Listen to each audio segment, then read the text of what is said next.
Money printing leads to a loss of value in your fiat currency.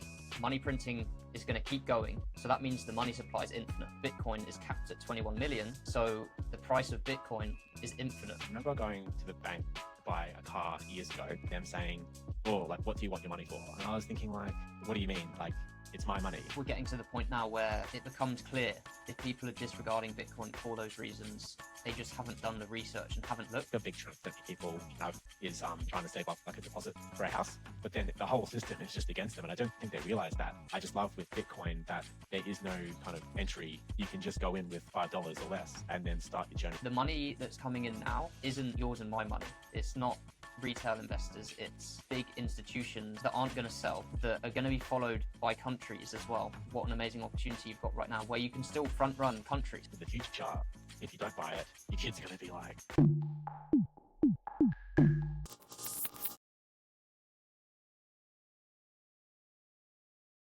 Welcome back to another episode. Today we are joined with Burg from Australia. Burg, to start things off, if we talk about the problem, when did you first realize that something about the world or money just didn't make sense?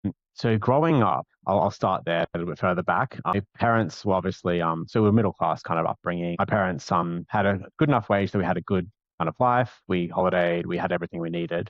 So that was kind of my upbringing financially. So my dad didn't invest. He had his house. But yeah, and he worked till he was 67. Then retired. So then I went to uni like most people in Australia do. So straight out of uni, you look through the uni book, say, what am I going to do with my life? Get pressured to go straight into uni. I went in and did a year of teaching, didn't like it, then went into OT and did like it, finished that, then went into my first job working in a public hospital in mental health. And I think it was there that I started to realize. So I think after a couple of years, I was kind of looking around and being like, oh, like these people are working here till they're like late 60s. There was people there, and it was a pretty hard job too. So like in the public health, especially like with mental health, there's a big kind of substance problem with like schizophrenia and stuff like that. So a lot of kind of worsening of those things. So it was a tough job, and there was people that were there. And in my head, I was like, I'm enjoying this now, helping people, but I can't see how I could do this when I'm like late 60s. But obviously then I was thinking like, but at the same time, like my dad had to work till his 60s because he had a family to provide for. And so he just kept going. So then my journey kind of started more so from an investing point of view, because I was like, okay, the problem is that the money, like the house prices are going up, and I'm sure we'll get onto that as well. But being in Australia, property is just kind of on the forefront of everyone's mind. And I think that for most people, if you don't have a house, you're a failure in terms of like what they believe. I don't believe that. But you hear it all the time. Buy a property, buy any property. Doesn't matter where it is, just get your name in the market, blah, blah, blah. So then there's people who don't have a house, whether that's because of like their saving patterns, personal circumstances, just like literally the money debasement. It's not their fault in a large matter of fact. So I think it was when I started investing, that's when I was looking at stocks, thinking like, okay, I don't want to be working until I'm 60. How do I retire early?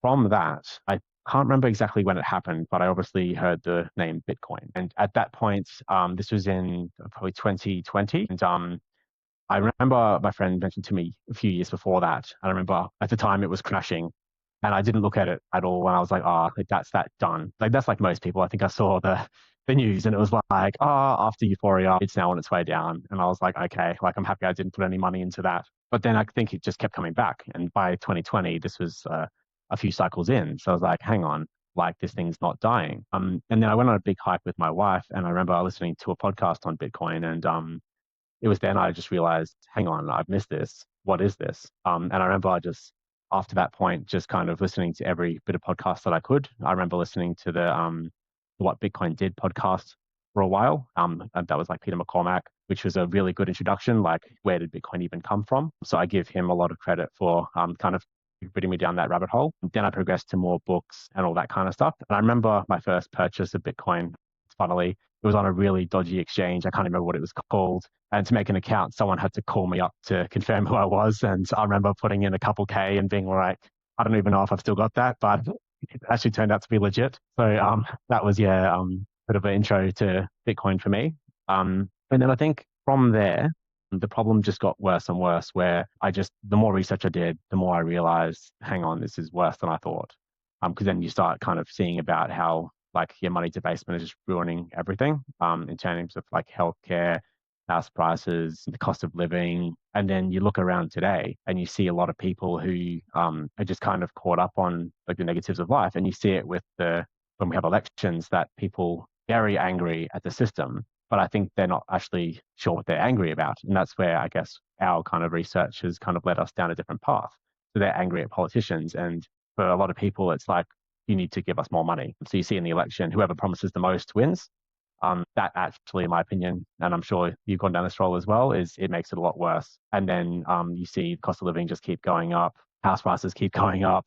I'm going to keep repeating the house price keeps going up because I'm quite passionate about that. I've had a lot of debates with friends for a long time, and I've tried to kind of push what I think. And I think as a middle ground, like they only believe in property and they don't have any Bitcoin. I think that's where kind of the problem lies, that it's kind of an all or nothing for a lot of people. But yeah, as I've kind of gone through, I've kind of worked out that Bitcoin is the solution to a lot of our problems today.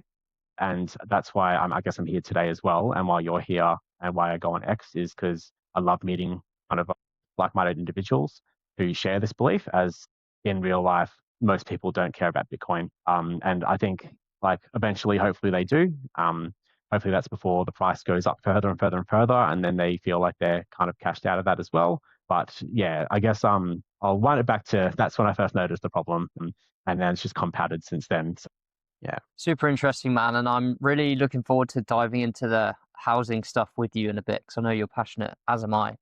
What I do want to just rewind a bit for, because you mentioned monetary debasement, inflation, things like this. For us that are in the weeds doing our research, these things now seem normal. But for people that are just coming to terms with there might be something wrong, they're feeling some friction, they're looking for solutions. What's your interpretation of monetary debasement, inflation, if you wouldn't mind going into a bit more depth around what they mean to you? Of course.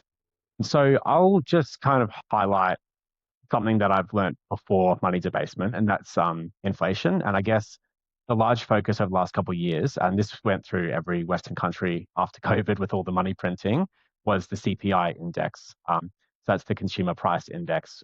And I think what really opened my eyes was when I looked into that. And this is what a lot of people don't know. I think Bitcoiners know, but a lot of kind of mainstream people don't know, is that they've changed the goalposts for CPI over and over and over again. So when they say, like we've got 7% inflation, we've got it down to 3% or 4%, whatever it is now, that's just not true. And if you look back through history, it's probably double digits for large periods of time.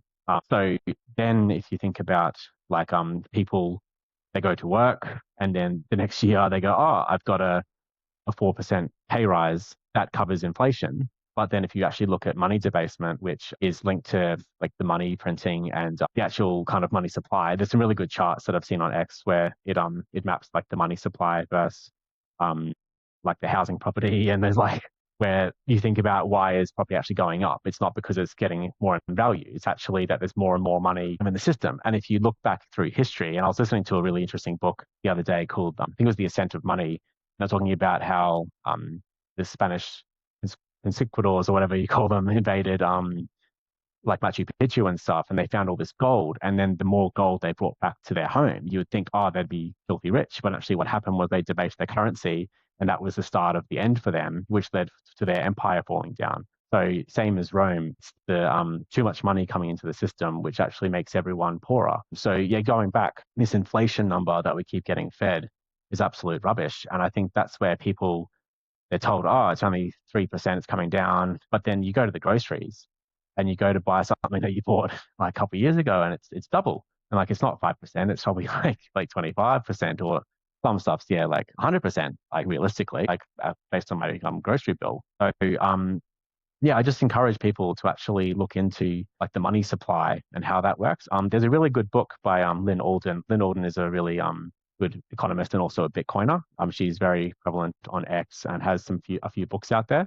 And there's a really interesting book called Broken Money, which really talks about how the Treasury and the government, and this is more so from an American point of view, but you can kind of liken it to Australia as well, how they kind of pull different strings, like the Federal Reserve, and how that impacts on money debasement as well. because some of their strings don't have as bad an impact, and then some do. But it's a really, really interesting book, and I learned a lot from that. Very technical though, so one of those ones that you have to read a couple of times, but definitely on the reading list in terms of if you really want to understand what happens with money, because like I said, most people just see inflation and that's all that matters. And then I guess you go down the rabbit hole of why do we even need to have inflation? So why do we have to have everything go up at a 2% or 2.5% rate, which no government can actually answer that. And if you look at the history of that as well, I think it was just that one government said, this is our rate, and then everyone followed. So if you think about that, realistically, things should come down in price as technology improves, which you do see with TVs and technology and stuff. But overall, like our economy is based on making everything more expensive for everyone. It's something just kind of weird to think about, especially for someone who's not into Bitcoin, just really thinking about why is that? Yeah, absolutely. And I think for a lot of us, we were born into a monetary standard when the currency wasn't pegged to gold anymore. So inflation to a lot of people is just normal, natural. And it's super interesting what you were saying about inflation, CPI.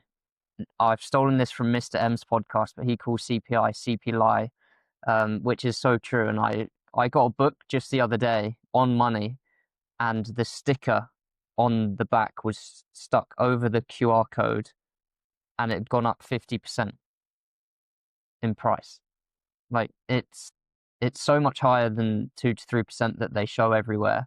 And there's at least 3 types of inflation. With your normal inflation, you've got shrinkflation, and then you've got quality of products. So prices are rising, but in some cases they try and say that there's no inflation, but your cheeseburger's half the size, even though it's the same price. So that's shrinkflation. Yeah, the worst and one then, is the chip packets. Yeah, Chip yeah, packets and 100%. chocolates where you open it and half the pack is It's just is air. Yeah. And that's a perfect example. And then the quality of products as well. So you might be paying the same price, or you might be paying within that 2 to 3% CPI, but the quality of the product's worse. Or for a service-based business, it's now AI.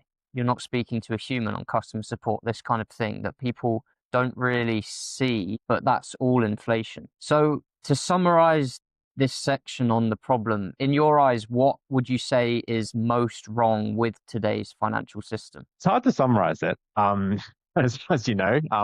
Otherwise, it'd be an easy fix. I think the problem does stem back to the 1970s, and I love that website. WTF happened in 1971, because that's when they were last on like a monetary standard that was based on something. And then since then, I think at that point as well, I've listened to a few podcasts on this too. That's when the US government technically was bankrupt, and then through some financial kind of magic or fraud, if you want to call it, they managed to escape that. And then just from there, the money printing over time, because it's not backed on anything, so they can literally make it out of thin air as they wish. So that's, I guess, the big problem, because then if you think about it, that's a dangerous slope where you can just keep doing that. Like if a personal household could do that, like you would just go buy Lamborghinis and, there's no consequences. But as you know, there are consequences. And if you look at history, big empires have failed on and on and on, including Roman Empire, English, Netherlands, all of them.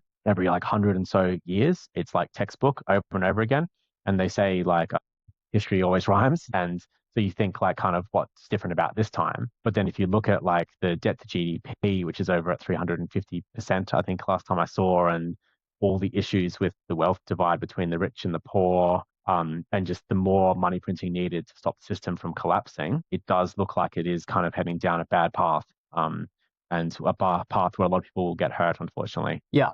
And just before we move on, you mentioned money printing there again. That's a term that we're pretty used to now that we're in the weeds of all of this. But can you try and briefly explain when you say money printing for those that are watching going, what does he mean they're printing money? Can you explain that a bit? Yeah, so I'm not the most technical people, but technically money printing can be defined, and they do it in a few ways. And like I said, I'd recommend to everyone to go read Broken Money by Lynn Alden, as she goes through, there's a few ways that the money printing can be done. It's not technically a printer going brrr, like the meme that you see on the internet, but it is the way that the Treasury and Federal Reserve is called quantitative easing. And that's the way that they kind of create money and give it away in a way that goes into the banking system to alleviate kind of concerns with the economy. So that's when like the rates come down And you can clearly see it with COVID. That was probably the most recent and probably the biggest example we've had. And also 2008 as well, which is when it really started. So before 2008, there was always money debasement, but that's when kind of the floodgates opened and they used it kind of in a heavy way for the first time. And then since then, the more obviously you use that, it's like a little bit like a sugar rush where you keep using it like over and over again. So then in COVID, with everything kind of closing down, in a normal functioning economy, we probably would have had a very deep recession. And then we would have had a recovery out of that over time. Now, obviously, there's negatives that come with a recession. So I'm not saying that I promote that to happen, but it is something that organically does happen. So with COVID, if you look up charts, the recession was very, very short because the government stepped in and just flooded trillions of dollars into the economy to kind of buff them out of the recession because they didn't want to be in recession. And you could argue it's due to politics. So sometimes, obviously, you've got someone in charge, elections coming up. You don't want to be the one that has the recession. And that kind of is probably why we've got such a high debt to GDP ratio, where no president wants to be the one that kind of says, okay, we have a spending problem. We need to kind of reduce our debt. We need to stop with the quantitative easing. So until that happens, it's going to be spending galore. I thought Trump was going to do a little bit better of a job of that, as he was kind of talking about balancing the budget as well. But then it doesn't seem to be going that way. Yeah, so technically money printing is, almost creating money, then flood through the system, which then unfortunately goes through to assets most of the time. And that's why during COVID as well, you saw Bitcoin was one of them, but also pretty much every like tech stock known to man, the S&P 500, everything just shot up through the roof. And then including property as well. I'm not sure about the overseas property markets, but in Australia, there was just a mass boom during COVID. You saw like 100% gain in some places within a few months, which is absolutely insane. The average house price went up. I think they say that in Australia it goes up double every 10 years. So that probably puts it at about 7% a year. Then if you think about like a good 80 to 100% gain in less than a year, that's insane. And then you can see why people are really upset about not being able to afford a house as well. And that's why, like, you look at people like Elon Musk as well, who has a lot of money from his Tesla shares. And it's obviously not his fault that he has that much money. It's unfortunately the fact that all the money that gets created floods through into those assets, which then creates kind of a boom in the S&P 500. And then if you think about who owns all those things, that also causes the problem to get larger too. So going back to originally what you said, quantitative easing, major concern. And then the opposite of that, which has been happening more so recently, is the quantitative tightening. And that's when they're trying to remove the money from the system as well. So the Federal Reserve in America has been trying to kind of reduce that a little bit. But the problem is that their whole system is based on needing more money to go in and to keep it afloat. So while it's great that they're like doing that in the short term, it's only a matter of time until they turn back on the printer. So that's why people always kind of wait for the rates to go down. They're waiting for the printer to come back on because unfortunately it is going to happen again. And then assets are going to get pumped and then the economy is going to get worse. Yeah. And just to clear up for anyone that's still unsure what's going on, money printing leads to a loss of value in your fiat currency. So I had a really cool message from someone the other day that said they had the light bulb moment where it clicked that money printing is going to keep going until something bad, a collapse or something like this happens. So that means the money supply is infinite. He then understood that Bitcoin is capped at 21 million. So the price of Bitcoin is infinite because this infinite money supply is just getting pumped into Bitcoin and inflating the price of Bitcoin if measured in fiat. So now if we look at Bitcoin as a solution to this problem, you mentioned at the start Bitcoin coming onto your radar kind of more as an investment. What was it that made it click for you that Bitcoin is more than just an investment, more than just a number go up technology? I think going back a few years ago as well, I really found it interesting. I like the idea of sovereignty as well, where it is about freedom. So going back, I remember going to the bank to buy a car years ago. It was just like a Honda Civic secondhand, $8,000 back at the time. And I remember going to the bank and them saying, "What do you want your money for?" And I was thinking like, what do you mean? Like, it's my money. Like, technically, I should be able to ask it. I don't have to tell you what I'm buying. And then you hear more and more stories about that. But I remember that first time was when that was well before Bitcoin, and I was a bit kind of surprised. And then over time as well, like when I've been trying to like buy Bitcoin, try to get money into exchanges. I've also been like blocked. My dad tried to buy some a few years ago. His credit card was blocked. So minus the, I guess the money just, the Bitcoin value just go up. I started to think more about like freedom as well. And I'm a big kind of advocate for self custody as well. So I've got mine in cold storage and I did that right from the start. Again, probably due to the way I educated myself through podcasts, thankfully. So from the start, this was well before ETFs as well. So from the start, I realized I need to get a wallet, bought a wallet very early on, transferred everything there, and it's been great. And I love the fact that like especially recently when you hear about people getting like debanked, not being able to kind of take their money out of the country. I also really resonated with like I think it was the El Salvadorians who kind of led the Bitcoin charge as well, and how like they could send money back to their family overseas in a lot easier way. So I think like thinking about our privilege in a sense over here where like we don't need to worry about banking fees and stuff, and then hearing about what happened for them and Bitcoin was a solution for that. I think that also kind of added value to it as well. So I think it was the magnitude of things that made me realize it's not just about I need people to buy Bitcoin so then my Bitcoin goes up and I get rich. It's actually the other qualities that it has as well. And I know like I've had issues like trying to transfer money to like when I got my house renovated, money to tradies and the money wouldn't go through straight away. And there was always that kind of stuff as well. So there's a lot of other issues that I've always been annoyed with fiat currency, minus, I guess, that it's getting debanked, also debased as well.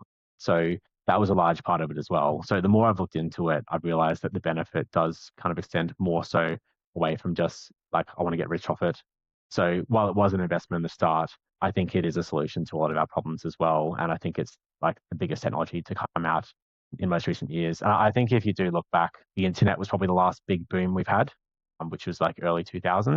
And then I think alongside AI, but digital money is the next boom as well, as I think the old system is on its way out because you can see all the problems and the cracks that are happening. And the solution is not clear to people that are outside of Bitcoin. Absolutely. And I like to call Bitcoin an invention more than an asset or even a technology, because it's an invention like the wheel. Once something like that gets created, there's no going back. And like you said, it fixes so many problems that perhaps the everyday person doesn't see in terms of transaction fees, how long it takes to get your money, to receive your money, all the shops that, yeah, it can take up to 180 days to actually receive money from a payment. Bitcoin settled instantly. It's a natural progression with the way that technology is going and how fast everything moves now.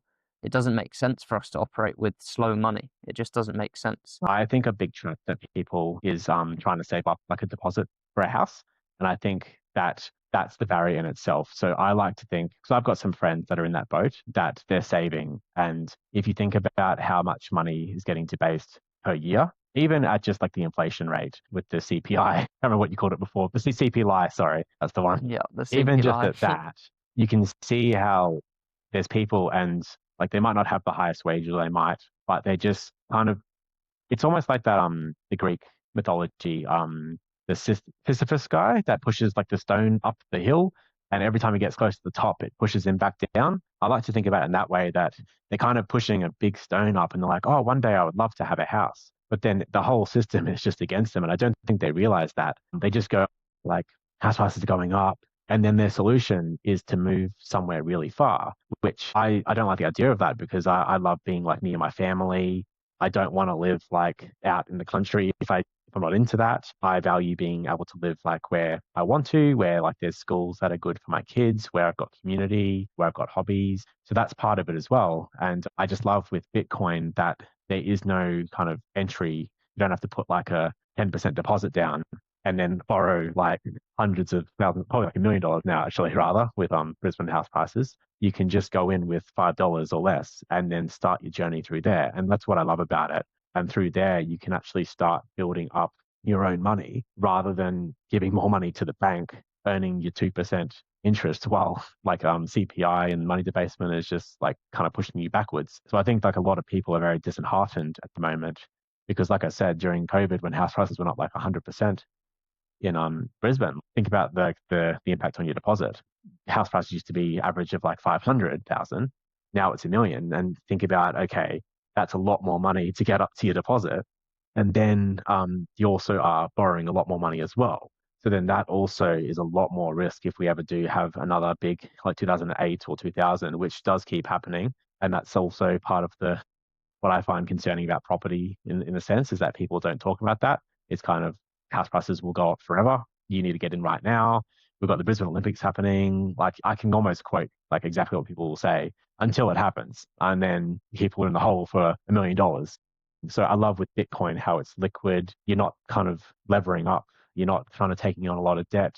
You can enter with such a small amount. So even people who are a bit kind of nervous about it, I always like saying start with 1% of your net worth. Then the more you get into it, you might go crazy like me, and I'm sure you as well, where there's a lot riding on it, which is kind of a show about conviction as well. But yeah, that's just something that's on my mind. So I do have some friends, some close friends that I have been trying to get into Bitcoin for a long time. And a funny story, actually, my best friend. So I think he's just not really kind of into investing or worrying about his money. Like, lovely guy. And I tried to get him to Bitcoin when he got married a couple of years ago. I gave him his wedding present in Bitcoin, being like, sweet, like he'll see this and that'll get him in. And then he was like, thanks, mate. And then he hasn't sold it, which is fantastic, but he's still in the same spot. And so he's still a work in progress. But I think that just shows that everyone's got their own little journey to make. But he is one of the ones that is saving for a house. And yeah, so I do kind of sympathize for them. But at the same time, like they just have to kind of discover it on their own, I think, with a little bit of help from us when they're open to it. Yeah, I must agree with you in a lot of the things you just said there. And that's why for the 75-day hard that I'm doing the minimum 2,100 sats a day purchase, because yes, 2,100 sats, which is for me in pounds, £2.10 a day, which for you is probably about $4 Aussie. It's not going to change your life right now. It might one day, you never know, but it's to show people that you can just start with the price of a coffee, which, like you've said, you can't do that for a house. You can't just buy a tiny chunk of a house. You have to save up for that deposit.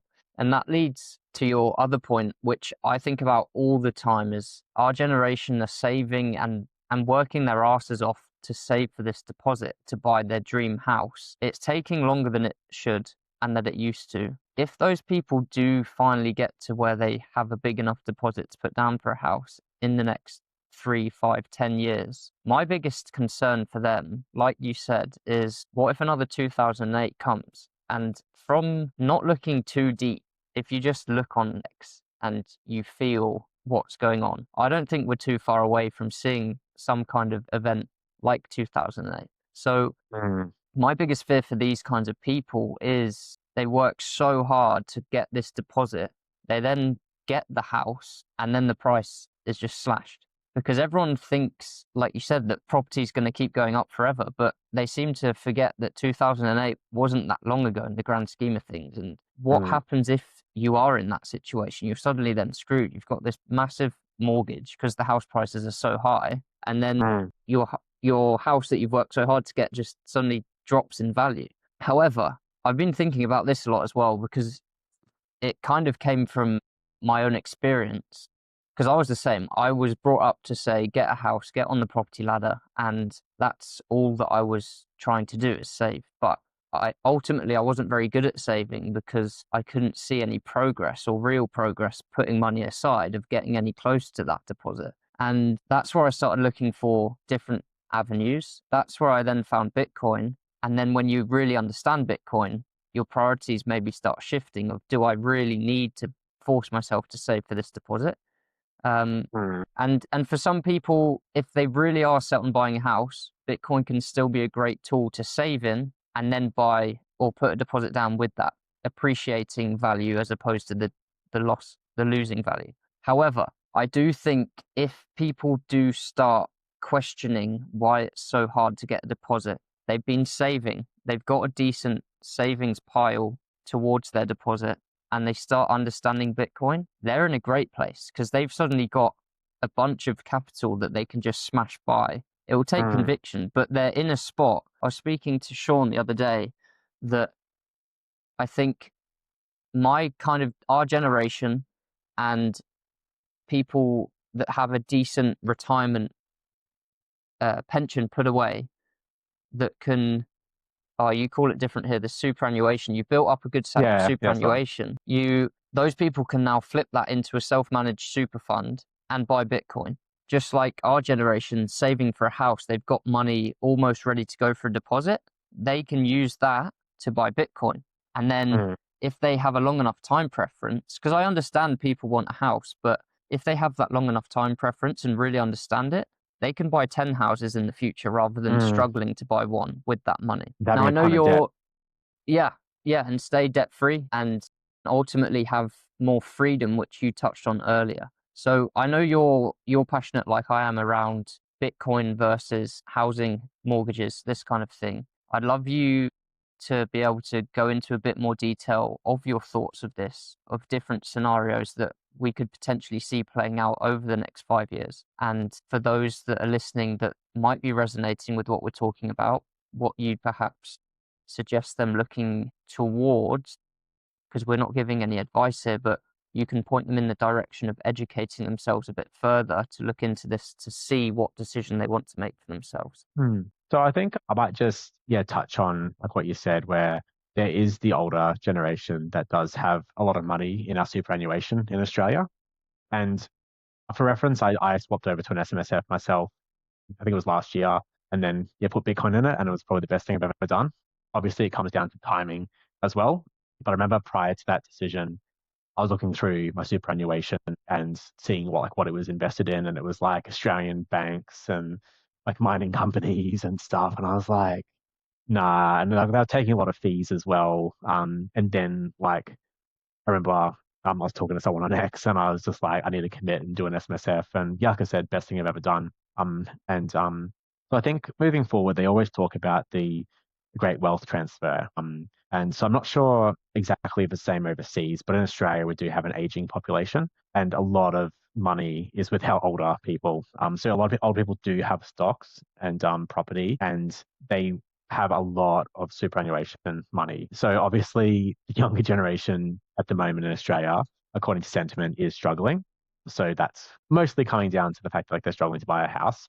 I do think that we have to be realistic that we probably do have more holidays these days. We get more Uber Eats. We do kind of get Netflix and stuff as well. So I think there's an element of that too. But I think there is a bit of a divide in terms of where the money is at the moment. So I think moving forward, I like to think about the fact that there is going to be a wealth transfer.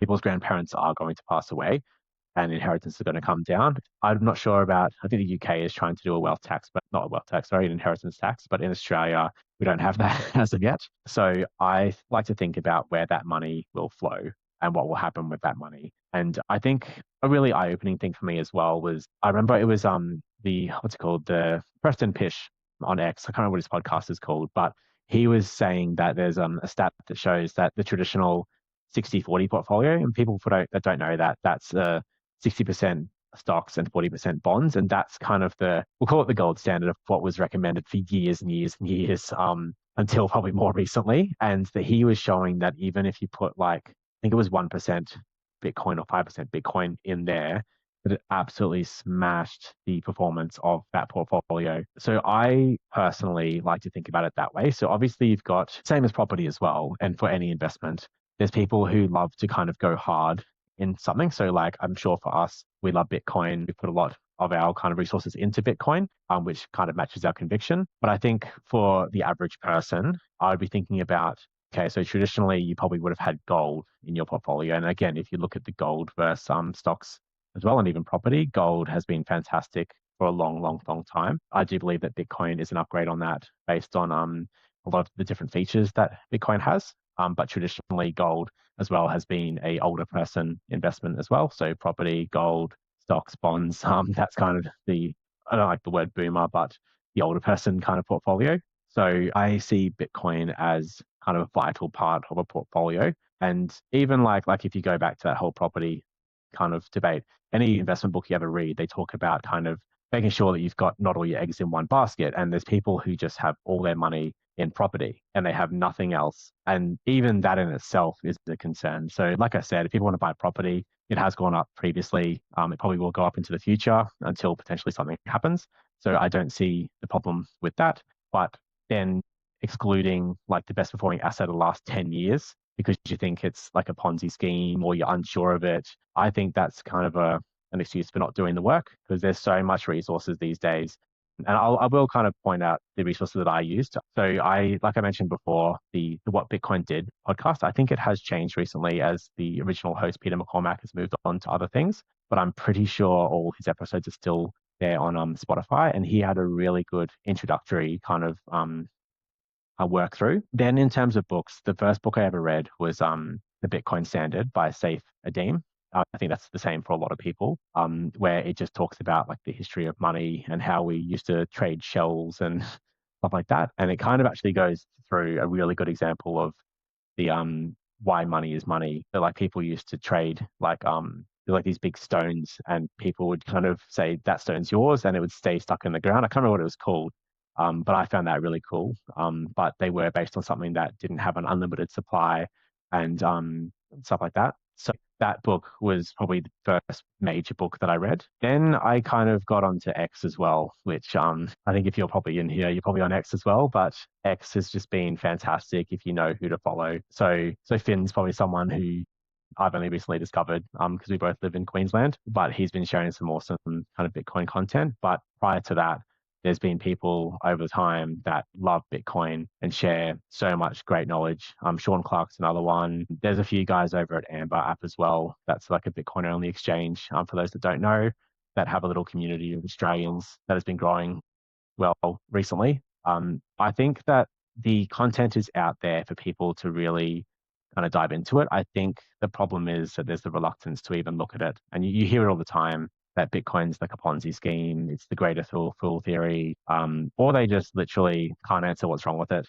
Like I find that really interesting how you can look at the performance over the last 10 years and how it's beaten everything and it's the best performing asset of the last 10 years, but people still won't go, oh, maybe I should just buy a little bit. It's just like a bit of a block. And I'm sure it's the same for all of us Bitcoiners that we're just not quite sure why that block exists, really, because like as soon as you kind of look into it properly, you realize, and I think like even if you're a bit skeptical, I think you still realize enough that it's worth having a little bit in there. So like I said, I see in the future everyone at least having at least a small like kind of allocation. And I know in America they always talk about there's bit bonds and stuff where they might try to combine their traditional bonds with like a little bit of Bitcoin in it as well. And all that kind of stuff is just going to bring more capital into Bitcoin. It's not even just about like countries kind of buying a ton of it. There's all different products that'll probably bring in a lot more capital over time as it makes its way through. I do remember as well, I think it was a couple of years ago, Commonwealth Bank was trying to do their own little cryptocurrency kind of team as well. So I think while we're a bit early at the moment, the major banks are thinking about it. And if you want to be kind of ahead of the curve, that's when you have to kind of jump in. I like to think about people who invested in like Apple and like Amazon and stuff that there's a long period of will it work, will it not work? But if you've done the work and you believe in it, you would have held through those years and then you would have kind of enjoyed the fruits of your labor. So I think we're kind of at that period at the moment. But like I said, I think talking to people and just being open to what it is. And then one of the things that I love to kind of use for my kind of financial decisions is there's a super investor called Stanley Druckenmiller who has some of the greatest kind of returns of all time. And he always says, just buy a little bit of something because then it makes you look at it. So I would encourage anyone that has no Bitcoin to even just put $50 or $100 because then that in itself will cause you to like kind of look at the price, like look at why it's going up or down and more stuff like that. And then you'll build your conviction and your knowledge around it. And like I said, there's so much content that what I really love about the Bitcoin community is if you love like podcasts, you can listen to Spotify, you've got YouTube. If you like to watch things, you can read books, you can interact with people, you can go to meetups, there's so much you can do to learn about it. And you've just got like this big community of people that you just kind of have to discover that all love the same topic. They're very passionate about helping people. And that's why I'm actually on this podcast today. I remember listening to Finn say the other day that one of his podcasts, 5 people messaged him being like, hey, I'm interested in Bitcoin. And that really inspired me to be like I do want to kind of make a difference and kind of put my head in the ring in terms of sharing the knowledge. And yeah, so I think like I said, I'd recommend, I think people have to be open to the fact that it's here to stay. And I will just touch on as well, and whether this was part of Satoshi's kind of grand scheme. And for people that don't know, Satoshi is the one who made Bitcoin and he's unknown as to who that is. People speculate all the time. But right now, we've started having institutional investment. So we've got the ETFs, we've got the Bitcoin treasury companies. It looks like there's countries coming in and other entities like that. This is the time where, like, this is your chance to kind of get in before institutions kind of take over potentially. Like I said, whether Satoshi planned for it to be like this or not, big money was always eventually going to come in. So this is the time where it's still in that early stage, because eventually it will mature as an asset. And that's obviously when it'll be more useful for people and more used globally. And hopefully that'll be when it's solving a lot of the world's problems, in terms of, against like what we've already spoken about with money debasement and inflation and cost of living and all of that.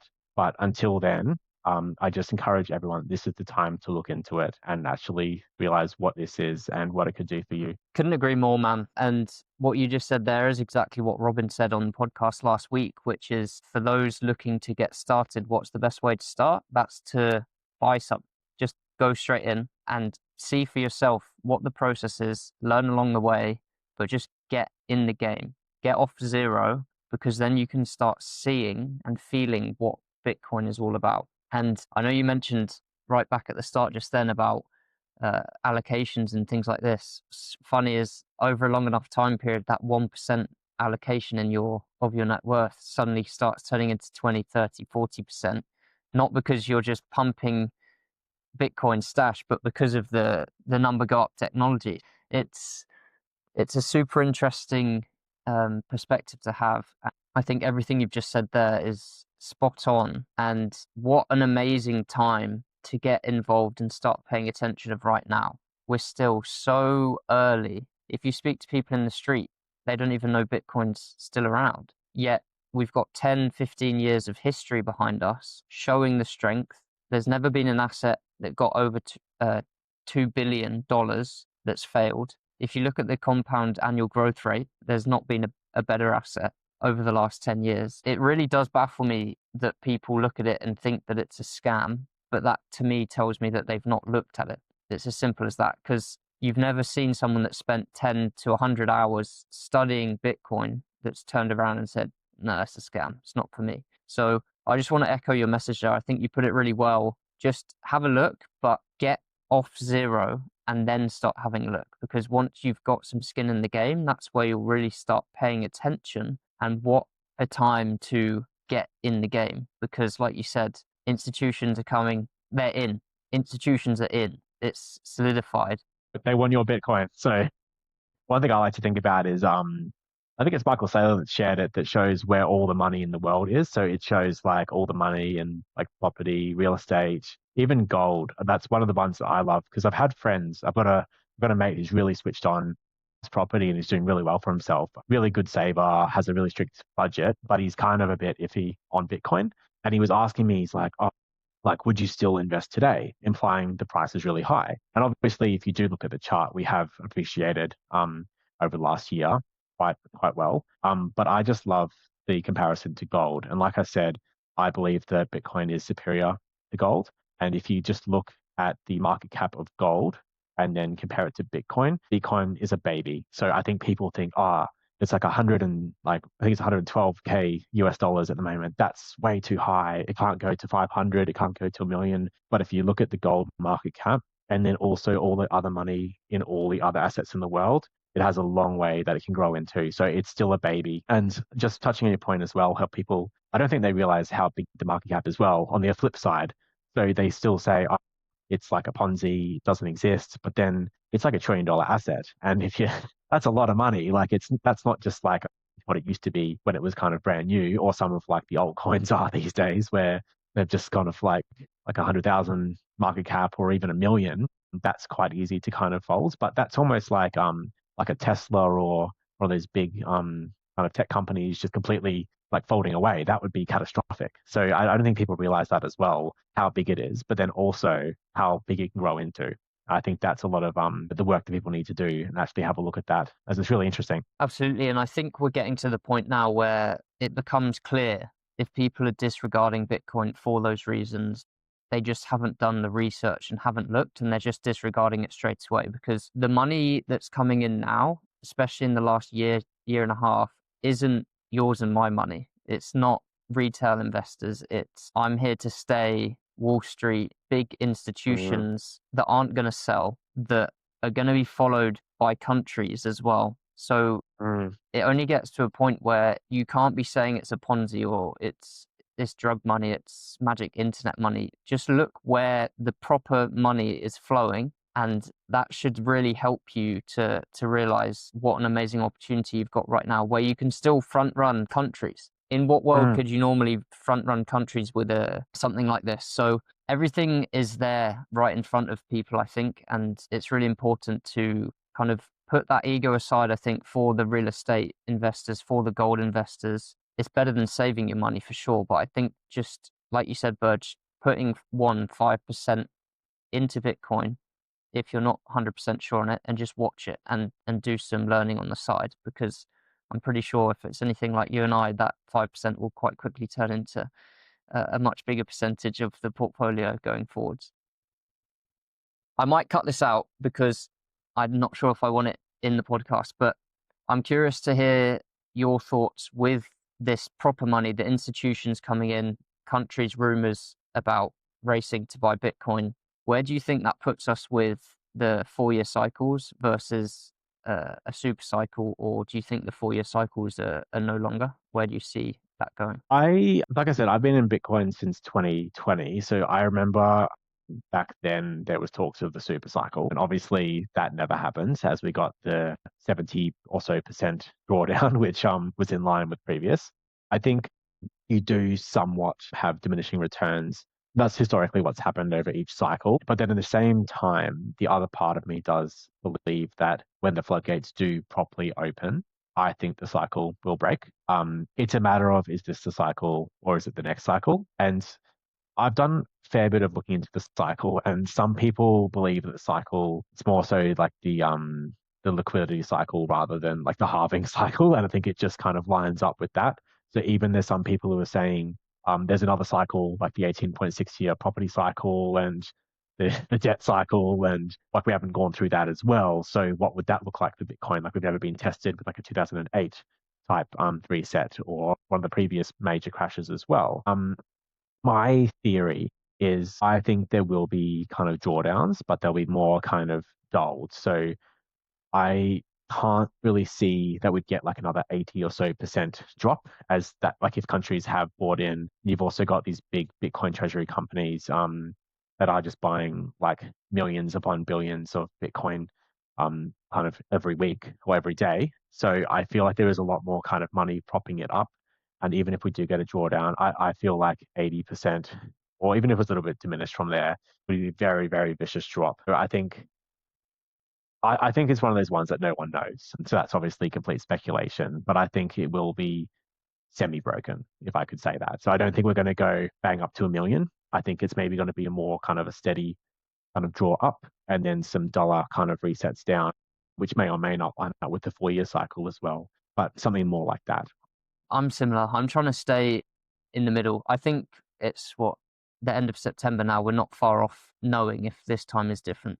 So for me, there's no real point in speculating. I think as well, if you understand the fundamentals, you're going to be just buying Bitcoin consistently, regardless of the price. Yes, you can get more sats if it's crashing and you can get less if it's rising. But I think it's also important to not get caught up in the cycles and focus more on the fundamentals to avoid, if it does go to 1 million, you don't want to sell. And if it crashes, you don't want to sell either. I think that's a really important part for people to wrap their head around. So thereby focusing on fundamentals as opposed to price or cycles is really important. I like to always just think that like it's kind of good to play both sides. So, like just say I've got a new friend that wants to buy into Bitcoin. I personally wouldn't say go all in right now. Again, historically we've had deep drawdowns. Like when I got in 2020, I did get a bit of a gain, but then I did have a 50% haircut. I just sat through that completely. Maybe I'm a psychopath, not sure, but I think a lot of people would panic through that. And that's where more people sell, which actually then forms our bottom. So obviously people do need to sell as part of a bear market. But obviously, like you don't want that to happen to people that are coming into Bitcoin for the first time. I think it's nice for them to get like a little bit of maybe like a 5 to 10% little pump there to kind of go, hang on, this is going up. Just get like the early buy-in. So I would always struggle to be, oh, hey mate, like go all in, mate, like, sell your house, put everything on. But at the same time, it is opportunity cost where I do believe that eventually we are going very high. And like I said, there is a lot of money in the system in terms of the gold market cap and the real estate and other markets as well. So I prefer to be like, I would have some in there and then also like think about maybe having a little bit spare just in case you get dumped down as well. So that's how I would be approaching it if I was new into the system. And just on like the institutions as well, I used to love buying like cheap Bitcoin. I'm sure all of us do. And the higher it goes, it's one of those things where you see your net worth go up and you're happy. But then at the same time, it's like, oh, I would just love a little drop down to 80. It's funny how like your goalposts shift as well. Cause like I remember a few years ago, like 60s was really expensive. But then now it's like, if it dropped to 60s, you'd be like selling your car and everything and going, buying as much as you can. But like I said, like more so for like my friends and family and like people that just haven't kind of got in yet, especially in the midst of the institutions coming in. Part of me is like, I do wish it kind of stays the same, so like a little bit lower so people can get in. Because yeah, I would hate for it just to turn into like like an institutional kind of holding. But like I said, the information is available for everyone. So it's not one of those things that I'm not promoting socialism where we all have a little bit of Bitcoin. It's kind of fair information. Hopefully they've seen it. There's all ads around as well. Like I walked past a SwiftX like billboard the other day. There's always kind of crypto like companies sponsoring stadiums and stuff. So people can see it.